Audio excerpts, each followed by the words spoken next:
గౌరవ సభ్యులు గౌరవనీయులు కూనంనేని సాంబశివరావు గారు, అదేవిధంగా గౌరవ సభ్యులు పల్ల రాజేశ్వర్ రెడ్డి గారు, పాల్వాయి హరీష్ రావు గారు వ్యక్తం చేసినటువంటి వారి యొక్క అనుమానాలను నివృత్తి చేయడం కోసం అధ్యక్ష, ప్రస్తుత ప్రభుత్వం ఇప్పటి వరకు 829 కోట్ల 12 లక్షల రూపాయలను రిలీజ్ చేయడం జరిగింది అధ్యక్ష.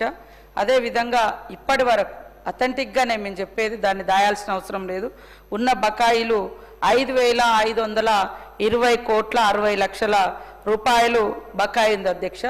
ఇందులో మా రాజేశ్వర రెడ్డి అన్న చాలా మేము గత ప్రభుత్వంలో అన్నీ క్లియర్ చేసినామని మాట్లాడిండ్రు.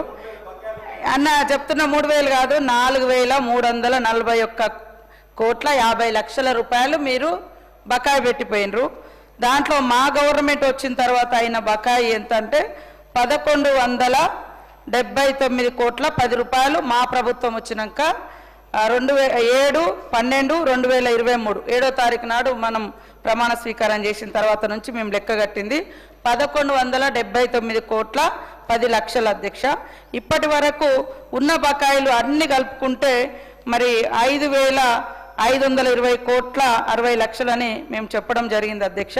దీంట్లో దాచిపెట్టడానికి ఏం లేదు. వాస్తవంగా మీరు చెప్పినటువంటి బాధలు, పిల్లలు గతం నుంచి కూడా ప్రైవేట్ స్కూళ్ళలో చదువుకొని, ఇది వాస్తవానికి కాంగ్రెస్ ప్రభుత్వం ఆనాటి స్వర్గీయ రాజశేఖర రెడ్డి గారు తీసుకొచ్చినటువంటి గొప్ప పథకం. ఆ పథకం ద్వారా ఎంతోమంది పేద పిల్లలు కార్పొరేట్ కళాశాలలో కూడా ఉన్నత విద్యను అభ్యసించడం జరిగింది. కానీ గత 10 సంవత్సరాల కాలంలో మీరు సరిగ్గా ఇవ్వక, ఫీజులు కట్టక, సర్టిఫికెట్స్ రాక, వాళ్ళు ఎగ్జామ్స్ ఫర్దర్ స్టడీస్ కానీ లేదా ఎంప్లాయీగా ఏదైనా ఉద్యోగ నోటిఫికేషన్స్ వచ్చినప్పుడు అప్లికేషన్ పెట్టుకోవడానికి కూడా సర్టిఫికెట్స్ లేక ఇబ్బంది పడ్డ రోజులు కూడా ఉన్నాయి అధ్యక్ష. కాబట్టి ఈ మధ్యకాలంలో ఈ రకంగా మా ప్రభుత్వం 829 కోట్లను రిలీజ్ చేసి మరి అన్ని ప్రైవేట్ కళాశాలల యాజమాన్యాలతోటి వాళ్ళ సంఘాలతోటి కూడా మాట్లాడి విడతల వారీగా ఇవన్నీ కూడా క్లియర్ చేస్తామని స్పష్టంగా మా డిప్యూటీ సీఎం గారు బట్టి విక్రమార్క గారు వారికి చెప్పడం జరిగింది అధ్యక్ష. తప్పకుండా ఇక్కడి నుంచి మేము యాజమాన్యాలకు కూడా పిలుపునిస్తా ఉన్నాం. మీకు మా డిప్యూటీ సీఎం గారు పిలిచి అష్యూరెన్స్ ఇచ్చారు కాబట్టి ఎట్టి పరిస్థితుల్లో పిల్లల సర్టిఫికెట్లు ఆపకుండా వాళ్ళ ఇవ్వాలని కూడా కోరుతా ఉన్నాం అధ్యక్ష.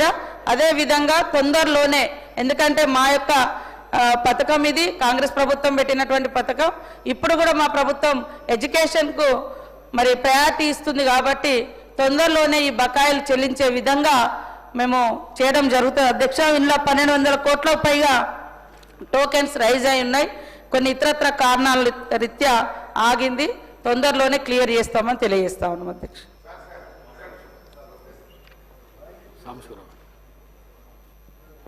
అధ్యక్ష, నేను దీనికి సంబంధించి ఒక 3 క్వశ్చన్స్ అంటే ఉప ప్రశ్నలు వేస్తున్నాను. దాని మీద క్లారిటీ ఇస్తే బాగుంటుందనేది నేను కోరుతున్నాను. టోటల్గా ఎంతకాలంలో ఈ బకాయిలు చెల్లించగలుగుతారు? నెంబర్ 1 అంటే ఈ సంవత్సరం మొత్తం చెల్లించగలుగుతారా, లేకపోతే ఎంత సమయం పడుతుంది? రెండోది, ఒకవేళ అది కుదరకపోతే దశల వారీగా చెల్లించాలన్నప్పుడు మొదటి దశ ఎంత చెల్లిస్తారు? 2. మూడోది, ఆ చెల్లించే వాళ్ళల్లో ప్రాధాన్యతలు ఏమిటి? అంటే దానిలో చిన్న చిన్న జూనియర్ కాలేజీలు ఇటువంటివి ఉంటాయి, జూనియర్ డిగ్రీ కాలేజెస్, దానికి సంబంధించిన ప్రాధాన్యతలు, అది మూడోది అధ్యక్ష. ఆ విధంగా టోటల్ ఒక హామీ భరోసా ఇవ్వటమే కాకుండా కొంత ఇమీడియట్గా రిలీజ్ చేస్తే, మొదటి దశలో ఇమీడియట్గా రిలీజ్ చేస్తే వాళ్ళకు సొలేస్గా ఉంటుందని తెలియజేస్తూ, ఈలోపు పిల్లల తల్లిదండ్రుల్ని ఒత్తిడి చేయకుండా యాజమాన్యాలతో గవర్నమెంట్ అంటే అక్కడ ఉన్నటువంటి కలెక్టర్ స్థాయిలోనో ఆర్డీఓ స్థాయిలోనో వాళ్ళకి మీరు అధికారాలు ఇచ్చి వాళ్ళ యాజమాన్యాన్ని పిలిచి వాళ్ళకి భరోసా ఇచ్చి తద్వారా మొదటి దశ ఇంత విడుదల చేస్తే ఆ భరోసాతో వాళ్ళు కూడా తల్లిదండ్రులు ఇబ్బంది పెట్టరు. అందుకని ఈ 4 అంశాలని సీతక్క గారు నోట్ చేసుకుని దీనిపైన క్లియర్గా హామీ ఇస్తే రాష్ట్ర వ్యాప్తంగా కూడా యాజమాన్యాలు పిల్లలు పెద్ద రిలీఫ్ ఫీల్ అవుతారని చెప్పి మీ ద్వారా మంత్రి గారికి తెలియజేస్తున్నాను. సీతక్క గారు ఎంతసేపు గత ప్రభుత్వ బకాయిలని మా మీద బుద్ధి చల్లే ప్రయత్నమే చేస్తూ ఉన్నారు అధ్యక్ష. మా రిక్వెస్ట్ ఏంటంటే government is a continuous process. 2014-15లో బీఆర్ఎస్ ప్రభుత్వం వచ్చినాడు. ఇదే కాంగ్రెస్ ప్రభుత్వం మాకు కూడా 2,000 కోట్ల రూపాయల ఫీజు రీఎంబర్స్మెంట్ బకాయిలు మాకు పెట్టిపోయారు. ఆ రోజు 2,000 కోట్లు బకాయిలు పెట్టిపోతే మేము ఆ రోజు చెల్లించాం. మేము మీలాగా బకాయిలు పెట్టిపోయారు మేము ఇవ్వము అని అనలేదు అధ్యక్ష.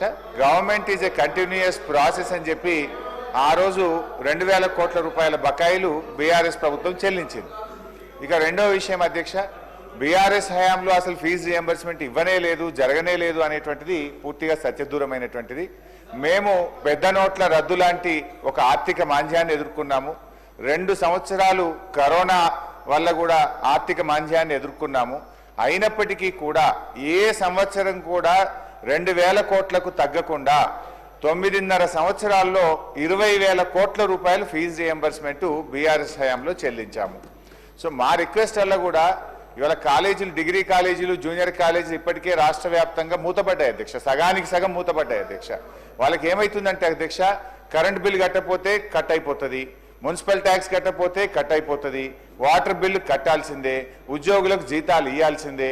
ఇప్పుడు 2 ఏళ్ళు 15 నెలలు 2 ఏళ్ళు ఒక్కసారి వరుసగా బిల్లులు రాకపోతే అధ్యక్ష